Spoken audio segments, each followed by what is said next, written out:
सबसे पहले राजधानी रांची में उपस्थित लोकतंत्र के चौथे स्तंभ तमाम मीडिया कर्मियों को जोहार, नेहर, वंदन।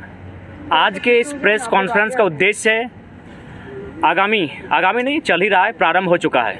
विधानसभा में मानसून सत्र चल रहा है और हमारा जो आंदोलन पिछले 6 महीने से चल रहा है, जो हमारी मांगे थी, जो हमारे मुख्य मुद्दे थे, उनको लेकर हम लोग लगातार आंदोलन कर रहे हैं। लेकिन उसके बावजूद लोकतंत्र में कहीं ना कहीं लोगों की मांग की आनासुनी हो रही है।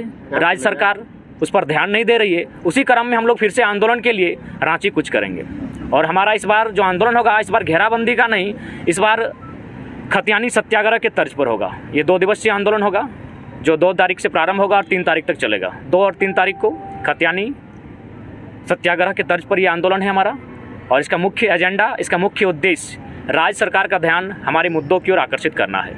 और साथ ही आपके तमाम चैनल के माध्यम से मैं झारखंड राज्य के साथ साथ तमाम देशवासियों को भी अपील करना चाहूँगा, देशवासियों को भी संदेश देना चाहूँगा कि कोई भी राज्य जो बनता है, कहीं ना कहीं उस राज्य का उद्देश्य होता है उस राज्य के लोगों का उन्नत करना, उस राज्य के लोगों का विकास कैसे, उस पर बात करना। और ये हमारा भारतीय संविधान भी कहता है। आर्टिकल 1 स्पष्ट कहता है कि भारत राज्यों का संघ होगा।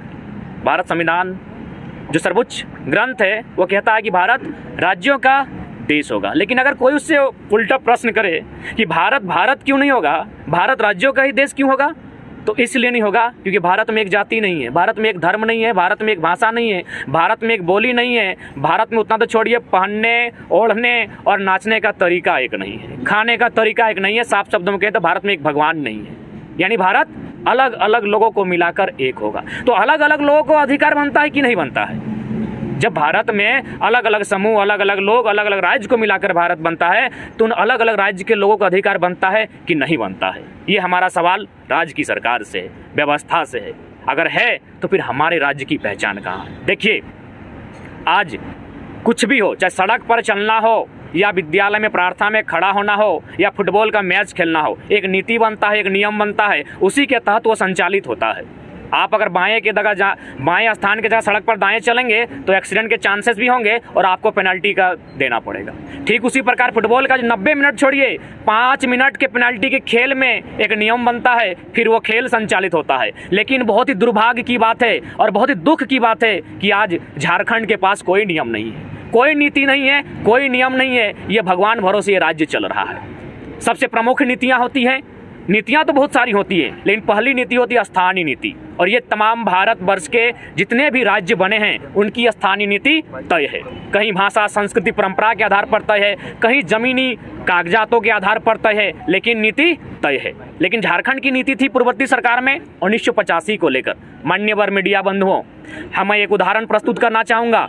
आज़ादी से पहले हमारे राज्य की छोड़िए, हमारे जिले के बहुत सारे लोग असम गए हैं, लेकिन आपको जानकारी होगी ना उन्हें असम की सरकार ने अपना माना है और झारखंड आने का तो चांस ही नहीं बनता है। जो 70 साल पहले असम गए हैं उन्हें एक नया नाम मिला है टी ट्राइब, फिर 85 वाले झारखंड में कैसे? और सबसे बड़ी बात, अगर इस मुद्दे पर कोई अगर बुद्धिजीवी सवाल करता सरकार से ना, तो भारतीय जनता पार्टी की सरकार कटघरे में आती, क्योंकि 2 डोमिसाइल राइट नहीं है भारत देश में। तो आप अगर 85 की बात करते हैं तो उनका सर्वे होना चाहिए कि उनके पास कहाँ का डोमिसाइल पूर्व से है, और उन्होंने जो पूर्व डोमिसाइल है उसको निरस्त करने के लिए घोषणा पत्र बनाया है कि नहीं बनाया है। दूसरी बात आती है नियोजन नीति की। अब वर्तमान सरकार की गलती देखिए, यहाँ के छात्र कितनी उम्मीदों के साथ हजारीबाग में पढ़ते हैं, बोकारो, धनबाद जिलों में पढ़ते हैं घर द्वार छोड़कर, और उनके हाथ में क्या आता है? एग्जाम पोस्टपोन आता है। एक नीति आती है कि जो यहाँ से 10th और 12th पास आउट है वो झारखंडी माना जाए। क्या ये उचित है?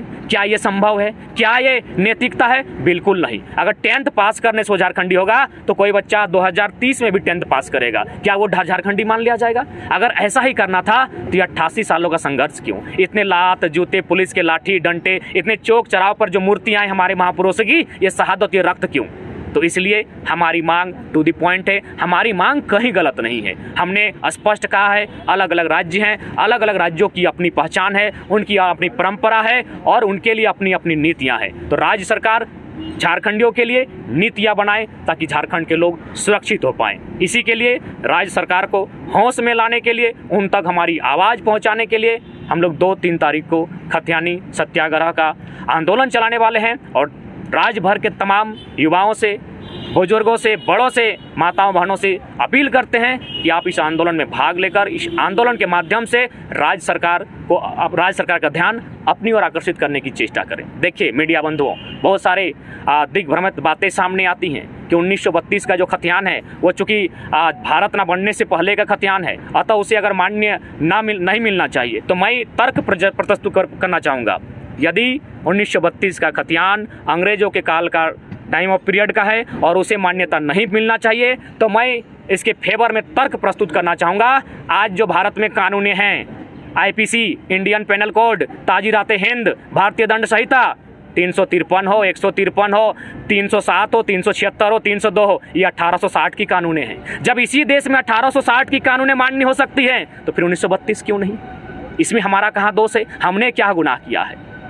हमने कौन सा गुनाह किया है? और तो और छोड़िए, जो आपका ये काला कोट आज जो वकील लोग पहनते हैं ना मान्यवर, ये काला कोट भी अंग्रेजों की देन है। अंग्रेजों का रेल मान्य हो सकता है, अंग्रेजों का एरोप्लेन मान्य हो सकता है, लेकिन केवल और केवल 1932 मान्य नहीं होगा।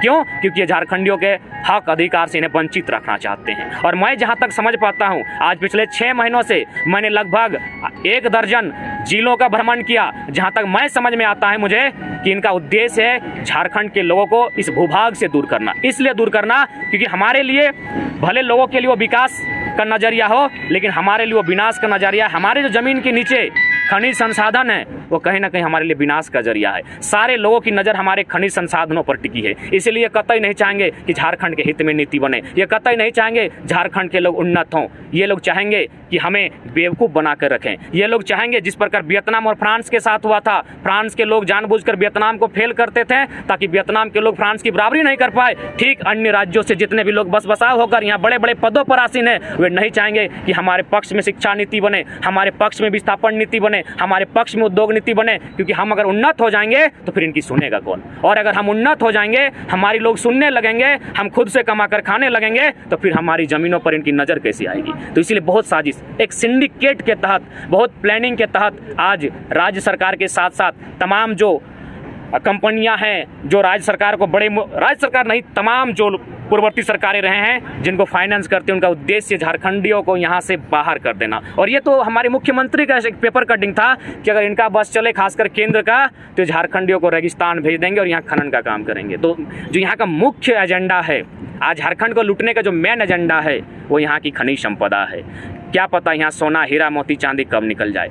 आज यहाँ के छात्र आप देख सकते हैं, JSSC JEE का इम्तहान आता है, छात्र इम्तहान को फॉर्म भरते हैं, एग्ज़ाम लिखते हैं, दूसरे दिन उन्हें पता चलता है कि पेपर लीक हो चुका है। वे आंदोलन करते हैं, फाइनली एग्ज़ाम रद्द होता है। क्या एग्ज़ाम रद्द करने से समस्या का हल होगा? या फिर आपने कभी देखा कि उन्होंने 5 साल से 10 साल से जो यातनाओं को झेला है, जिस मेहनत के साथ एक इम्तहान के लिए तैयारी की है, उसकी भरपाई कौन करेगा? PhD का मामला आता है, PhD का मामला आता है कि जो A+, A++ NAAC द्वारा जिस विश्वविद्यालय को A+, A++ की मान्यता प्राप्त हो, वहीं से अगर आप PhD करते हैं तो आप प्रोफेसर बन सकते हैं।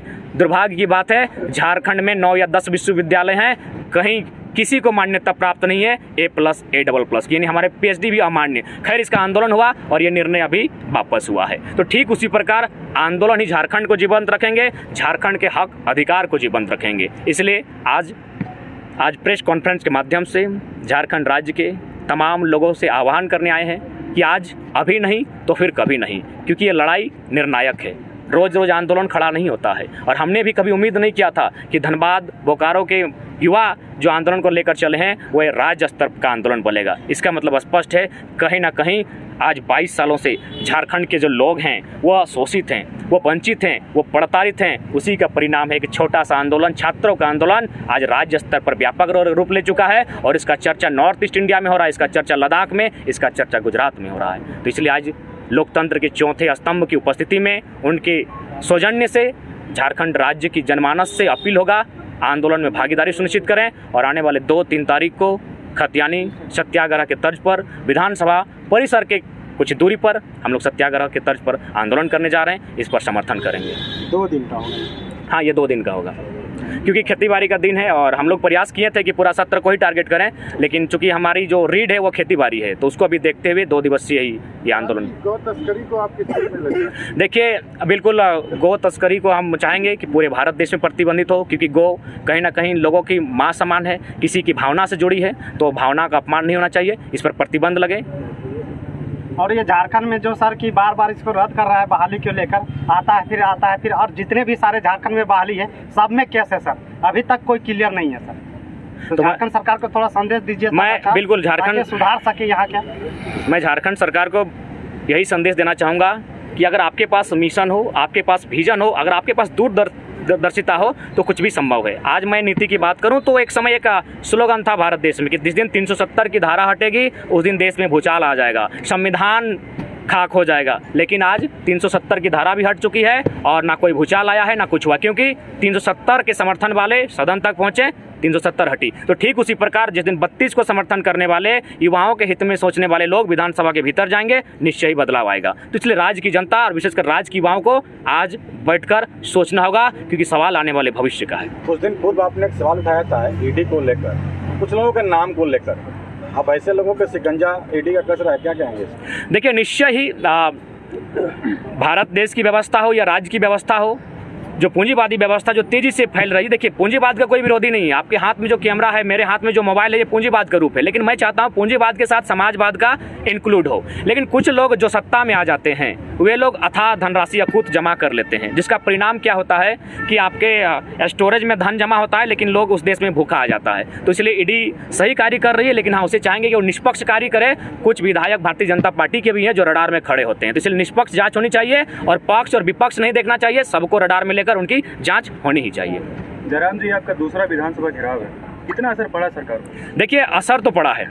विधानसभा के भीतर पिछली बार सरकार ने इनडायरेक्ट रूप से एक फुटबॉलर का नाम लिया है, फुटबॉल हम ही खेलते थे, अपना जो समूह था, तो असर तो पड़ा है। दूसरी बात, जो कुछ मुद्दे जो थे जो आंदोलन के माध्यम से वापस हुए हैं, आज पेपर कटिंग में पढ़ा कि सरकार एक उप समिति बना रही है, गठन कर रही है, तो कहीं ना कहीं आंदोलन का असर है निश्चय ही। चूंकि आंदोलन 2 जिलों से प्रारंभ हुआ था, इसीलिए राज्य सरकार को मैंने तकाजा नहीं था कि आंदोलन इतना बृहद रूप लेगा। जिस दिन पूरे झारखंड की आवाम खड़ी हो जाएगी, आंदोलन का बहुत बड़ा असर दिखेगा।